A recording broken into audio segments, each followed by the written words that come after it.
Right ఇక బులెటిన్లో మరో బ్రేకింగ్ న్యూస్ చూస్తున్నాం. ఫోన్ ట్యాపింగ్ కేసులో రాధాకిషన్ కు 2 రోజుల పాటు ఎస్కార్ట్ బెయిల్ లభించింది. ఆయన తల్లి నెల మాసికం కార్యక్రమంలో పాల్గొననున్నారు రాధాకిషన్ రావు. ఇవాళ ఉదయం 8 గంటల నుంచి రేపు రాత్రి 7 గంటల వరకు ఈ బెయిల్ను మంజూరు చేశారు.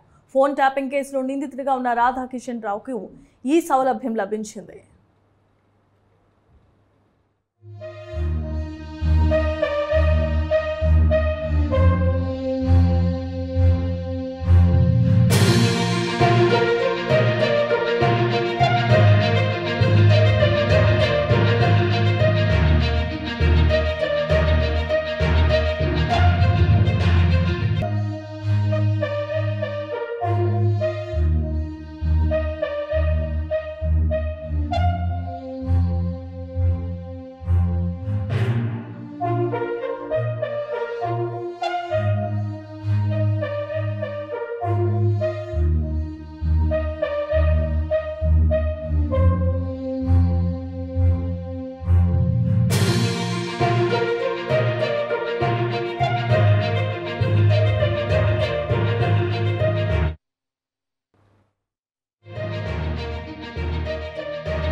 రైట్ ఇక బులెటిన్లో మరో బ్రేకింగ్ న్యూస్ చూస్తున్నాం. ఫోన్ ట్యాపింగ్ కేసులో రాధాకిషన్ కు 2 రోజుల పాటు ఎస్కార్ట్ బెయిల్ లభించింది. ఆయన తల్లి నెల మాసికం కార్యక్రమంలో పాల్గొననున్నారు రాధాకిషన్ రావు. ఇవాళ ఉదయం 8 గంటల నుంచి రేపు రాత్రి 7 గంటల వరకు ఈ బెయిల్ను మంజూరు చేశారు.